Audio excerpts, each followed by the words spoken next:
के लोग खुद को ही डॉक्टर साबित करते हैं, यानी एमबीबीएस को वैल्यू देते ही। हमने सीनियर से सीखा है, तब तो फिर हम लोग भी इंटरनेट से बैठ करके हमारे माननीय प्रधानमंत्री एमबीबीएस का डिग्री दे देते हैं। पेन किलर ले लो, वो इलाज नहीं करना हुआ, फिर तो लोगों को पता ही नहीं है कि NSAID है क्या। सर, आजकल के लोगों इंटरनेट, यूट्यूब और सर्च करके अपना इलाज करना चाहते हैं, तो इस पे आपका क्या कहना है? क्या ये सही है? वो डॉक्टर को प्राथमिकता कम देते हैं, वो आजकल नेट को, गूगल को और others so many things in social media, क्या ये सही है सर? ये इलाज नहीं करते हैं, ये अपने ऊपर प्रैक्टिकल करते हैं। वो दवाई यूट्यूब पर और गूगल पर सर्च कर कहते हैं ना, कुछ मेडिसिन आती है तो वो रिसर्च करना, वो अपने आप पर रिसर्च करते हैं कि कुछ जैसे खा लिया, किसी ने बोल दिया कॉमन कोल्ड, कॉमन फ्लू में एजिथ्रोमाइसिन खा लो, कुछ भी पेन किलर ले लो, वो इलाज नहीं करना हुआ, फिर तो वो अपने बॉडी को एक तरह से लॉस मिल जाते हैं, अपने बॉडी को वो प्रॉब्लम करते हैं। जैसे मान चलो अभी हमारा रेनी सीजन चल रहा है, most common disease dengue. Dengue में क्या है, फीवर आता है, बहुत ज़्यादा बॉडी में पेन रहता है, बहुत कुछ, तो लोग सर्च करते हैं। इसमें क्या करते हैं, एक कॉमन सा यूज़ है, कॉमन सा कोई भी NSAID ले लेते हैं, non steroid anti inflammatory drug, जो कि हमें डेंगू फीवर में यूज़ नहीं करना चाहिए। इससे प्लेटलेट डाउन हो जाती है, लेकिन ये तो पता है नहीं, इतना तो वो पढ़ेंगे नहीं, लोगों को पता ही नहीं है कि NSAID है क्या।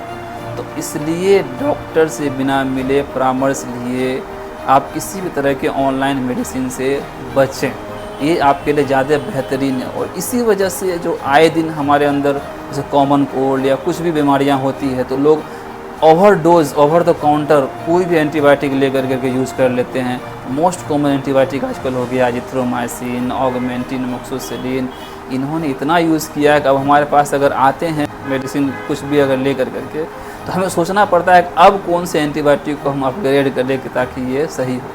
तो अपनी बॉडी को इतना रेसिस्ट ना करें। इंटरनेट से पढ़ करके हम लोग इतना स्टडी किए हैं, इतना सब कुछ किए हैं, कुछ सोच करके, हाँ, कुछ सोच करके ड्रग कॉम्बिनेशन बनाते हैं, कुछ करते हैं, कुछ ओवरऑल थोड़ा सा जानकारी ले सकते हैं, बट कोशिश करें कि अपने आप को इंटरनेट वाली दवा को यूज़ करने से बचें। बहुत अच्छी बात आपने बोली कि इंटरनेट सर्च में आपको लिमिटेड एडिशन दी जाएगी, वो नहीं बताया जाएगा जो हमने बुक्स में पढ़ी है, हमने हॉस्पिटल में अपने प्रोफेसर से सीखा है, हमने सीनियर से सीखा है, तब तो फिर हम लोग भी इंटरनेट से बैठ करके हमारे माननीय प्रधानमंत्री MBBS का डिग्री दे देते हैं। ऐसा तो नहीं होता, इतनी इसके लिए सिर्फ नीट एग्ज़ाम देनी पड़ती है, SS जाना पड़ता है, PG करनी पड़ती है, फिर SS करना पड़ता है, सब कुछ है। तो ये सब कुछ इंटरनेट से पॉसिबल नहीं सर, आजकल के लोग खुद को ही डॉक्टर साबित करते हैं, यानी MBBS को वैल्यू देते ही नहीं, यानी वो समझते हैं कि मैं डॉक्टर से बढ़ के हो चुका हूँ।